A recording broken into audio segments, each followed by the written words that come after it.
Hello and welcome to a very special How I Paint Things.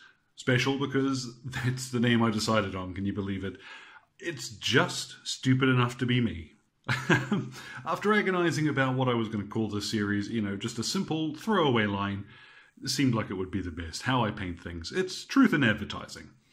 So what we're going to do today is I'm going to show you how I would paint camouflage on a large area, so a tank. Now, I've got this one here, this is a chimera. I've got this one here basically to show off how these things look once they're finished. Now this hasn't got any camouflage on it, you might say, but the reason why I've got you this one just to very quickly show off is the basic technique to this will work whether you're doing the camouflage pattern or not.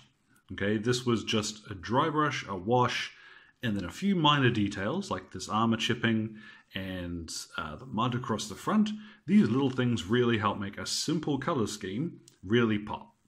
So I am going to do on this one here today the Armageddon Steel Legion camouflage pattern. Now the technique we're going to use for getting these camouflage patterns on is called stippling. Now stippling, it's sort of poking the paint onto the model. I know that sounds bizarre, but hear me out. How stippling works is if you've got a brush like this, you are pretty much stabbing the paint onto the model. And what happens is you see the bristles on the brush, they splay out and they give you a random pattern. Okay, so this is a really good way to get something that's got a feathered edge going. Anything that's going to have a soft edge to it. The first thing we've got to get into is what brush to use, because you can airbrush stuff like this, but airbrushes, they are kind of an investment, and the purpose with these videos is to show you the easy way to do things without having to break the bank. So I'm going to make a stippling brush.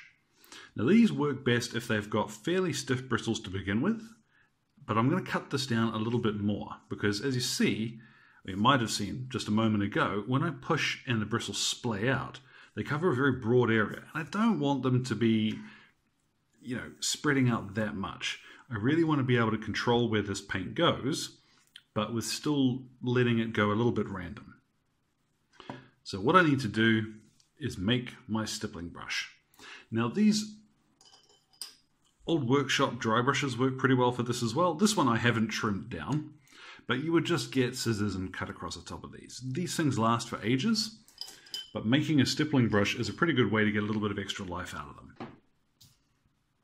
Where you want your brush to be snipped is if you grab hold of the brush and you push it, you just want to see where it's just starting to bend. So I'm going to go to about there and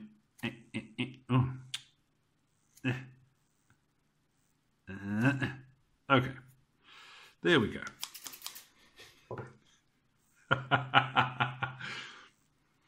It was a series of the most pathetic noises imaginable. So here we have our stippling brush, and this one is much shorter, and the bristles, they'll still give us that random edge to the pattern we're painting on, but they won't splay out so far that I lose control of what I'm doing. I've taken this chimera and I've sprayed it with Mechanicus standard grey spray. That's what I'm going to use for the base coat.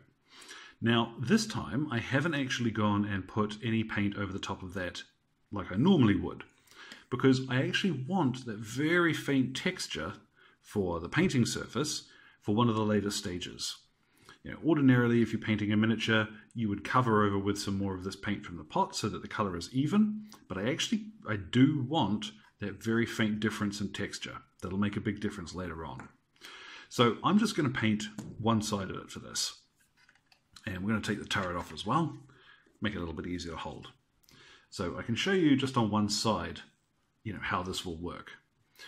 So the very first thing we're going to do is get a little bit of Rakarth. This isn't Rakarth, this is Xandri dust. Get us a little bit of Xandri dust onto the brush. You don't want to get rid of most of it like you would with dry brushing, but you want it to be a little bit tacky on the brush. So now all I'm going to do is start just stabbing it onto the model. And you see, this doesn't leave very much behind at first, so we are going to build that color up probably over a couple of layers. Scrubbing it on. So here we have the first step finished. Now I will need to go back over and do another sort of stipple in the center here. You might see that it hasn't covered perfectly, and the reason is in the application. If I was using watered down paint with a nice soft brush, this would cover much better. Zandri Dust is a great paint, but in this case, I want to go back to a couple of spots and just brighten it up. But if we get in really close, you can see how it's got that sort of rough edge along the side there, slightly feathered. I'm going to tidy up this one too.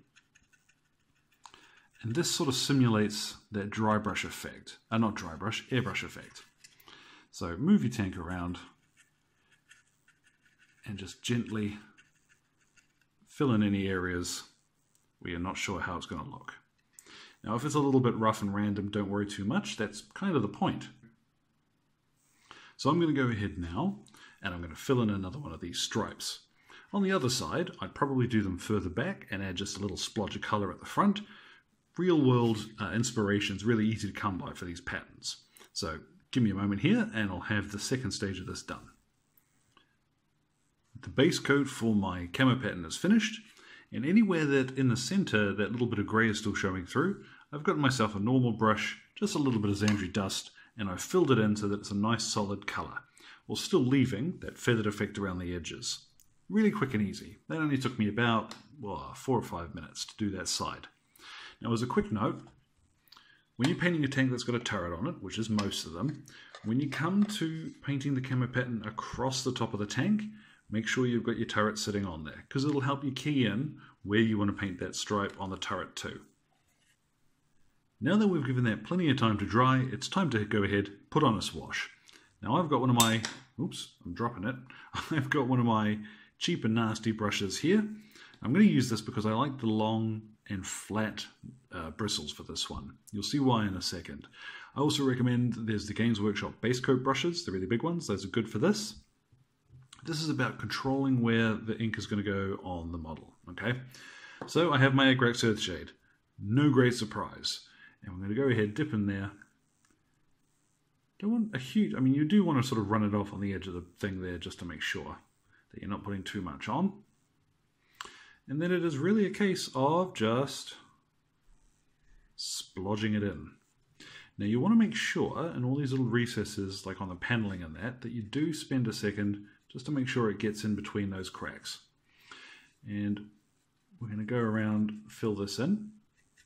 Now just showing you quickly here, see how it's quite splodgy. I'm going to just drag my brush along and that'll give me a much more even finish. So I'm going to go ahead and finish all of this off. But as one note before I go and do that, when you leave this to dry, rather than setting it like you normally would on the table like that, you want to set these chimeras on their side and only wash one side at a time, because gravity works. If you sit them upright, you're going to end up with all of that wash pooling and collecting at the bottom of the model, and it's going to leave it out of some of these recesses because it will run away from the high points. So make sure that you let it dry on its side so that the pooling is more natural when it's finished. So again, oh look at that, I'm almost finished. Never mind, I won't cut away. So again, you just want to make sure you haven't got too much collecting across the tops. Just pull it away with your brush while it's still wet. And any recesses, make sure you're giving it an extra dose because that'll look cool.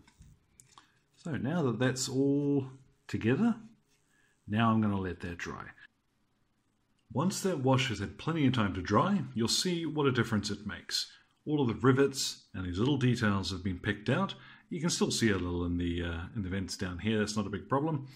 But all of this makes a big difference. Okay, it looks way cooler. The problem is it's now much, much darker than it was previously, but luckily we have the means to fix that.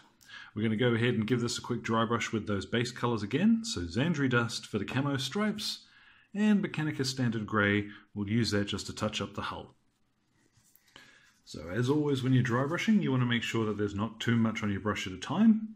When you're satisfied with that, you're just going backwards and forwards and gently bringing that color back up. And when you come close to these edges where the two colors are going to meet, just brush away from it. So over here, for example, if I'm going to do this section, I'll start with my brush close to it, push down and just drag away.